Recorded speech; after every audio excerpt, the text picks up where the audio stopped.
Hey, hello, we meet again on my channel. Today we are talking again about the tips to raise successful children, or tips to raise children to be successful. One of the things I spoke about in my last video was that parents, sometimes when we train children without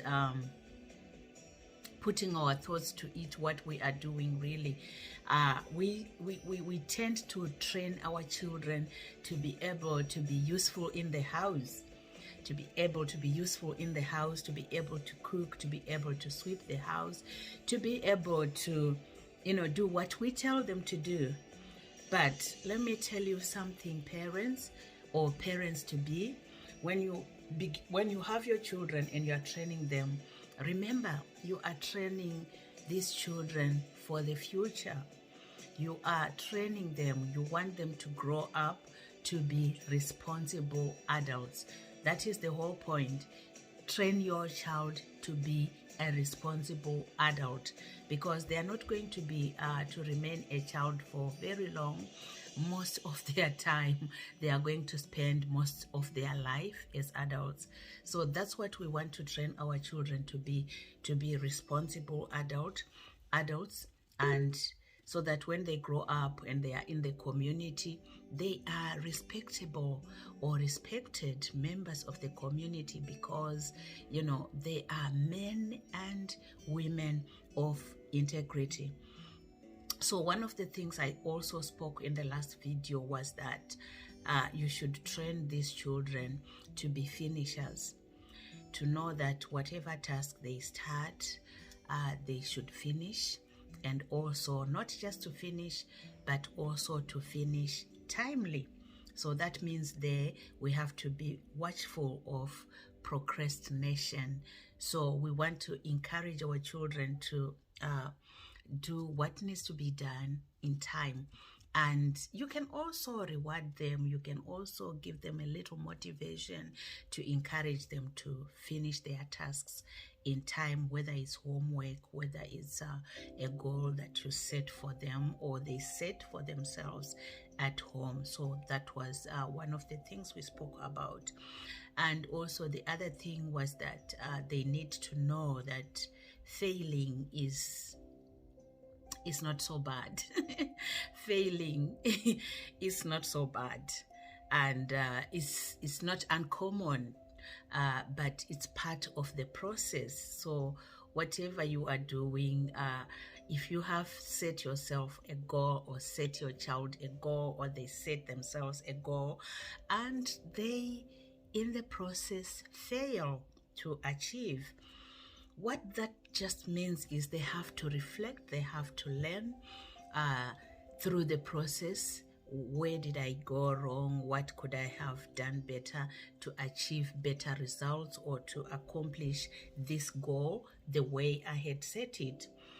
So it is part of the journey to fail. And I also mentioned that we all know that success is not defined by the absence of failure. You fail, you fall, you get up, you go again. So that's what we want to teach our children, to know that it's okay, I may do badly this time, but next time I will do better. I think our children are even privileged, because where I grew up, if you were going to fail in school, this was primary school, my father would be on you the whole holiday. You would not enjoy your holiday, because he keeps reminding you that you failed, you didn't do well, you are playful, you are this. But we are now learning how to raise children in a way that will build therapeutic relationships, rather than relationships where children are going to repel, or in this generation children are disowning parents and vice versa. So we don't want to raise our children that way. We want to raise our children with love, encouragement, and helping them to build their self-esteem so that they can believe in themselves and know that they can do it. Okay, so today we just want to talk about the next steps, and I want to talk about keep your child physically active. Keep your child physically active. So physical activity can range from, doing tasks in the house. It can also be going out, doing some activities together. It can also be hobbies that they develop, and they can probably join a class for maybe dancing or something that they are passionate about or something they want to learn about. So why is it important to keep children physically active?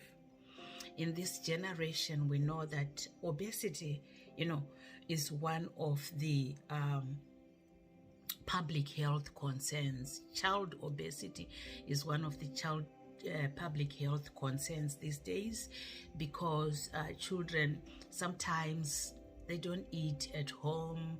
They tend to go for quick takeaway foods, which may not be healthy for their body, and then if they are not physically active, then that will just develop into a lot of fat accumulating in their bodies. You'll find young children developing diseases like heart problems, developing things like obesity itself, respiratory problems because of too much weight. So if we are going to raise responsible adults, remember, habits are learned when we are young. If you have ever tried to lose weight as an adult, you would know that it is very difficult to change your eating habits as a child. As an adult, it's very difficult. For anybody to change things like your eating habits, it's hard. It's really, really hard.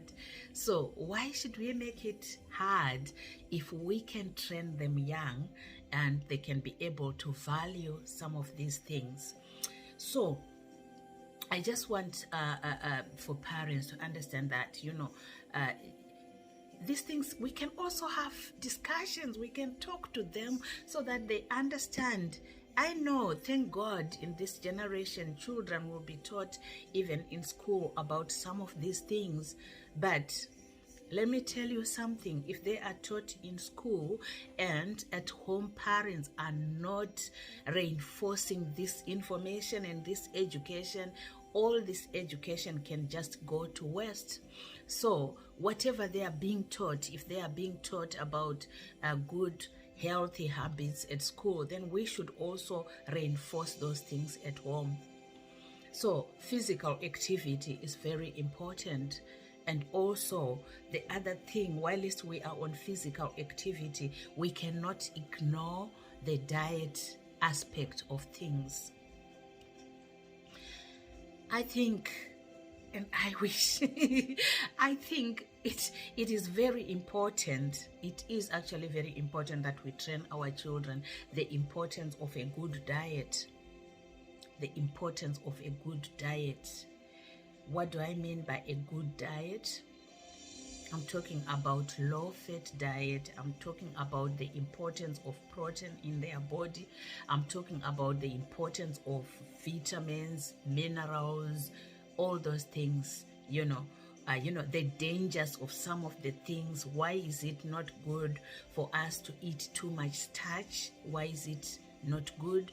So if children understand those things, then they can be able to develop their own habits, because sometimes what you eat, what you want to eat, is not necessarily going to be your child's favorite food, if you know what I mean. So teach them, educate them, so that when they are educated, they would be able to make informed choice in their own type of foods that they are going to eat, even when they grow up. I remember one day I was talking to one of my clients. So I was just doing a pre-operative assessment, and this person was like, it was a telephone consultation, and the person was like, oh, I said, what do you do for activities? And she was like, oh, I do walking, I do horse riding, I do this and that. I said, oh, he said, I do that every other day or something. So he had like a pattern, you know, how he does those things. And I was like, oh, that must be, you know, you must be very determined. And he taught me something, you know, in his answer. He said, no, we have been doing that for a long time, and it's become a lifestyle. It's become a lifestyle. So, and I was thinking, yeah, that's where we need to be, to make it a lifestyle, not like to make it as a New Year resolution that this year we want to eat healthy, or this year I want to go to the gym. No, it should be a lifestyle that we know that, you know, to keep healthy, we need to be active, we need to eat healthy. So I encourage you that please take this information. It's only a little advice, but if you put it into practice, it really, really, really goes a long way.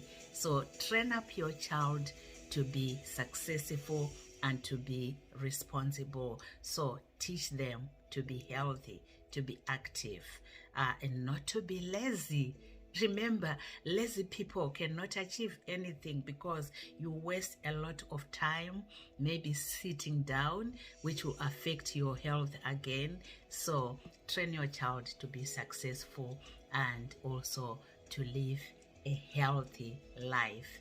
So please subscribe to my channel, share with friends. Until we meet again in the next video, God bless you.